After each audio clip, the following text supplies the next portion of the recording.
listed under Jeff's or iPad Jeff, but is that Mr. Roush there? If so, if you could unmute for me. Yeah, I can't hear you. You'll need to unmute. Oh, you hear me now? I can, yes. Yeah. So this is Kent Roush. I'm here, and I'm sitting with both the clients, Jeff and Got it. so and we're all here on the screen together. That makes sense. Okay, and is it Jeff and Catherine Hewitt? Jeff Crawford and Catherine Hewitt. Jeff Crawford? Yes. Okay, got it. All right, great. Welcome, everyone. We'll get started here in a minute. All right, and then I see we also have Wes Munzel. Good morning. He's with us here from the planning department. Welcome, Wes. And on the applicant owner side, are we expecting anyone else to join us here before we get started? No. Okay, great. Let's do it then. I need to read through our hearing script. This is just going to cover the procedure for the hearing, and then we'll get started. So this is the, let's see, December 18th, 2024 session of the Zoning Hearing Examiner docket. Again, my name is David Sturkey. I'm the Zoning Hearing Examiner for the city. The case before us today is case number ZH20240150. That would be 6351 Cambridge Avenue. The purpose of the hearing is to allow applicants and any other parties to testify and to offer and refute evidence and testimony. This hearing will follow the rules found in the zoning code and supplemental rules of the Zoning Hearing Examiner. All testimony and evidence that an applicant or any other party wishes to offer must be presented at this hearing. The hearing will proceed as follows. The applicant, the applicant's attorney, or the applicant's agent will first present the applicant's case.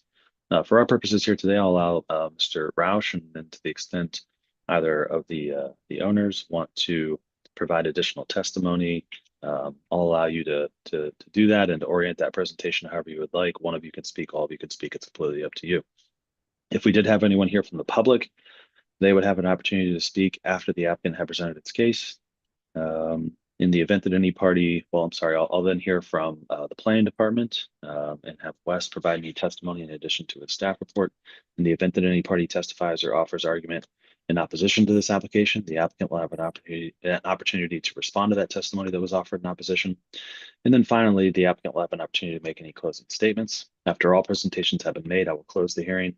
Decisions may be expected within 2 weeks. I may limit or exclude any testimony that I deem irrelevant or outside the scope of the application being considered. I may interrupt any speaker to ask questions or make any comments. All right, last thing I need to do is just swear in all of our witnesses. So if you intend on providing any testimony here today, making any statements, asking any questions, really doing anything other than just strictly observing today, then the zoning code requires that I swear you in prior to that testimony. So if you know you'd like to say something now, I'm going to go ahead and collectively swear everyone in together. So if that's you, if you could just come within the view of the camera for a minute here. Great. And then I'll need everyone to raise their right hand and to answer out loud. Do you swear or affirm that the testimony you shall provide will be the truth, the whole truth, and nothing but the truth? I do. Yes. Okay, great. Okay, I think I'll turn it over to the applicant. And Mr. Roush, just looks like you may be kind of the cameraman there a little bit. Yeah. I'll just say, I'll just have you all speak one at a time if you could. Like I said, each of you will have an opportunity if you'd like to speak, but if you could just move the camera to face the person as they're speaking, that would be wonderful. Otherwise, the floor is yours and I'll turn it over to you. Thanks. Sure. So what we're proposing is a detached garage. It meets the height requirements and the scale requirements as far as square footage for the zoning code. But what we would want to do is move it up into the side yard. It's still towards the rear of that. It's not behind the house, but it's hugs towards the rear of the house. But we're wanting to move that forward. And the main reason we want to move it forward is our clients are, they're sitting right next to me. But they're both getting a little bit older. And they just told me there's 4 knee replacements between all of them. And the main service door into the house is on the side of the house. So when they come into the house with kitchen and everything, it's about 10 feet away from where we're going to place the garage. So that was the main impetus of it. Also, the property on the right, their neighbors, is an apartment building, and they have 2 detached garages, and they're almost in a similar plane to where our new garage is going to be. And so there's no obstruction of view from the neighbors or no impact from any neighbors, because those are garages on that side also. And also, if you look at the overall CAGIS map of the area or aerial map, this particular property is quite a bit larger than any neighbors around the neighborhood. So even if it sits where it's at, it's not going to really detract from the scale of the neighborhood or the height or anything of the neighborhood. Gotcha. And you said there is no existing garage there, right? No, there's no existing garage right now. And this one's meant, not that the aesthetics matter, but it's meant to look like a carriage house for the original house. Got it. I mean, I think the aesthetics do to some extent matter, that in such that it matches the character of the neighborhood and is consistent and compatible with the neighborhood. Would you say that's true? Oh yeah, yes. We always do that anyway as architects. But yeah, it would look like it was Always? been, Always? yeah, at least the best that we can. I don't know about Okay. you, but I do. But anyway, this one will look like it's always been a carriage house for this. When was the house built? 1920. Yeah. 1920. Yeah, so the house was built in 1920. So it's in the same style as the house. Got it. Okay. Yeah, and you mentioned that looks like some adjacent properties also have detached garages that are close to the setbacks and close to the property lines. Is that right? Yes. Yeah, it looks like there's several on this on Cambridge alone. Okay. All right. Anything else you'd like to tell me about the project? I'm looking at the clients. Not that I can think of. No, we're good. Okay. All right, great. I'll turn it over to Wes. Wes, anything you want to add on this? Good morning. Actually, I don't really have anything else to add. I think that the staff report stands on its own. Sure. Okay. Now, outside of the, I'll direct this to Mr. Roush. Outside of the relief that you're requesting, the garage complies with all other zoning code standards. Yes. Is that right? Yes. Okay. Okay. And let's see, is it, just to again reiterate, it's 10 inches into the side yard of the property. So it only 10 extends feet. 10 inches. Oh, it's 10 feet. Okay. Gotcha. 10 feet. Right.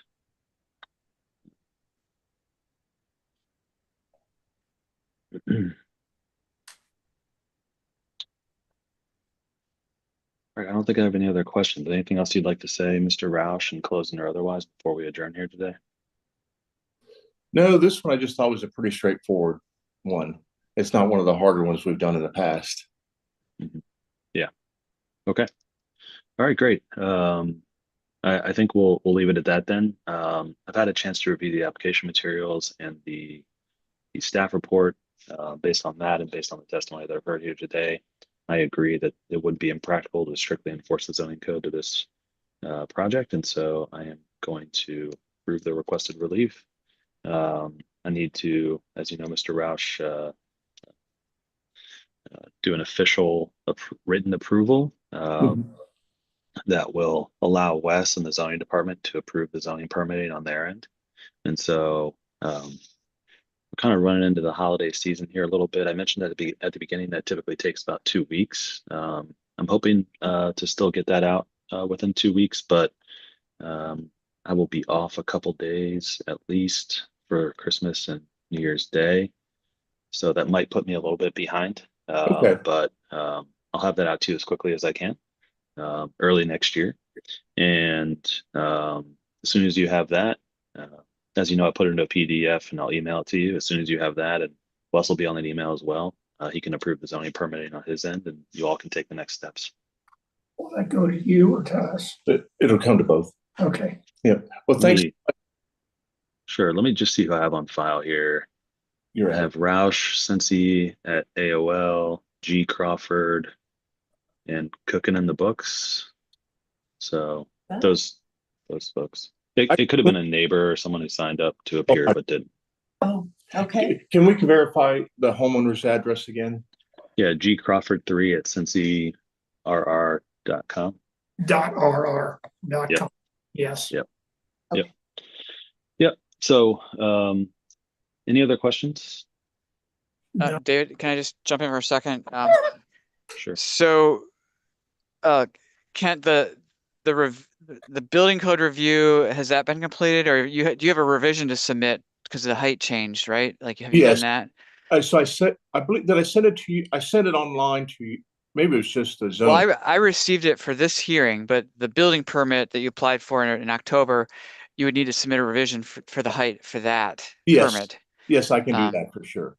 So you can go ahead and do that revision submittal Okay. if you want. And then that can concurrently go along with the time frame for David's written decision. Sounds great. Well, thanks.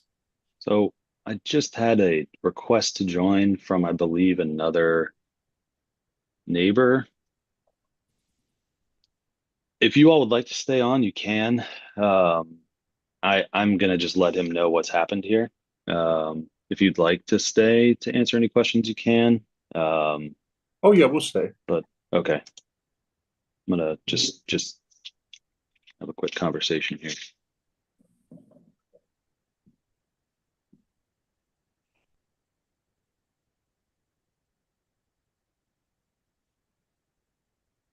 Hello, is there Mr. Yauk here? Yep. Hi, I'm here. Hi there. So we just wrapped up the hearing. I wanted to I saw you trying to join here just as we were about to sign off. So I told the owners and the applicant who are with us here and Mr. Munzel, who works for the planning department, that I was going to bring you in. But is there any questions or anything I could answer about this? We did go over the project, and I am going to approve the requested relief. But again, I want to give you the opportunity to ask any questions if you'd like. Yeah, no, I appreciate the opportunity. So, I definitely am in support of whatever Jeff, a neighbor, is requesting. It looks like a 12-inch setback. So, Jeff, I want to make that clear to you. My issues with the city, the notice I received was not within the 2-week requirement. So I take exception to that as a property owner. And I want to make sure it's noted and corrected for future, because I'm sure it's not just this case.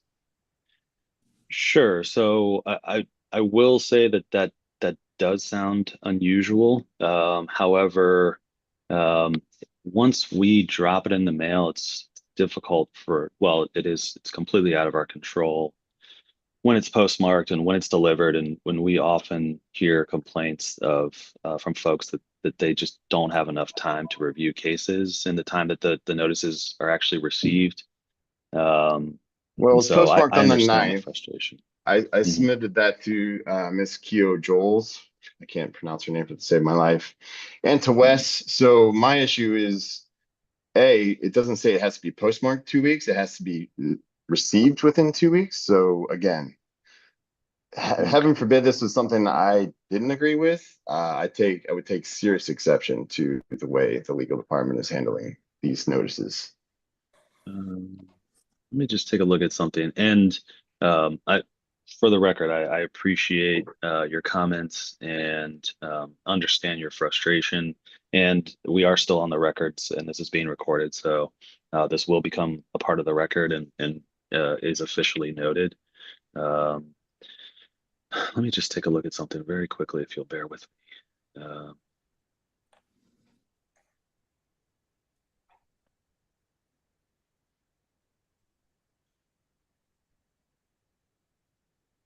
Okay, so yeah, so 144305, if you'll take a look at that again, it says the examiner has the duty to send notice of the public hearing to the applicant, all owners of property located within a certain radius of the subject property at least 14 days in advance of the public hearing.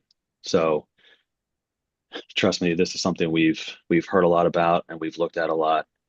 We have to balance the interests of people that want to get projects done quickly with the interests of surrounding property owners to hear about those projects and be able to respond to them. This is really something that council has legislated and imposed, and that's the balance that they've struck. And we do everything we can to try to get these out to people as quickly as possible and try to Well, I accommodate guess people's short notice. I don't see any room for any kind of interpretation other than 14 days? What are you reading there that I shouldn't be noticed? I shouldn't be served a notice at least 14 days ahead of this hearing. So how it reads is the examiner has the duty to send notice of the public hearing. Has the duty Okay. to send notice of the public hearing at least 14 days in advance of the public hearing. Okay. So that doesn't say it has the duty to ensure that all property owners have received notice within 14 days. It says we have the duty to send notice. And like I said, sometimes we'll drop it in the mail, and the post office, for whatever reason, doesn't postmark it or doesn't get it to someone within those 14 days. Actually, if we're sending it 14 days ahead of time, it's almost certainty that you won't get it 14 days ahead of time. There's going to be some downtime there before you get it. Again, I understand. I know it's frustrating. But I think, and I also think that the postmark of Monday doesn't make sense. So even with the way I'm interpreting the reading of that, it doesn't make sense that it was postmarked Monday. That doesn't seem correct. So we can follow up with you and follow up with our mailing services here at City Hall and find out what happened, why this was not postmarked until Monday, because that does seem unusual. Typically, they're postmarked the day we drop them in the mail, which is exactly 14 days before. So that is unusual, and that's something that we'll pay attention to. We'll follow up on, try and get some resolution. Yeah, please do. I know you guys are trying to balance. Obviously, first people like Jeff wanna get this project going, and I'm not trying to stand in his way in particular, especially during this conversation. I just know that I had zero time to react to this, receiving it on a Saturday, 4 days before this hearing. So anyways, it's just, I appreciate you looking into that. If you guys have a different date than the 9th, I definitely want to learn about that and how you guys track that and how you guys can prove that it was sent before then. That's kind of on you guys to have that documented somewhere. So I think going by postmark is the most reasonable way of going about how that date is, or that requirement is fulfilled by the city. But if you guys have a different way, I'd like to learn more about that. Absolutely. And you said it was you didn't get this until Saturday the 14th, so just last Saturday. Is that Correct. right? Yep. Okay. Correct. I'll make a note of that. And City Hall obviously sends out a lot of mail. And so we have an entire printing services department that handles all of that. That's where we drop it. We've already reached out to them to try to figure this out as I look at this email here. So I can promise you that we will follow up with you and let you know what happened, and that this will be noted and be a part of the record. And we will do everything we can to try and get you some answer on this and improve in the future. Appreciate it. That's all I'd ask No for. problem. Sure, absolutely. I appreciate you coming here and sharing that with us. Thanks everyone again. I think we'll leave it at that. We are adjourned to the Mr. Hewitt or Ms. Hewitt and Mr. Crawford. You'll be hearing from me in a couple weeks with a decision. Thank you. Thanks everyone. Thanks.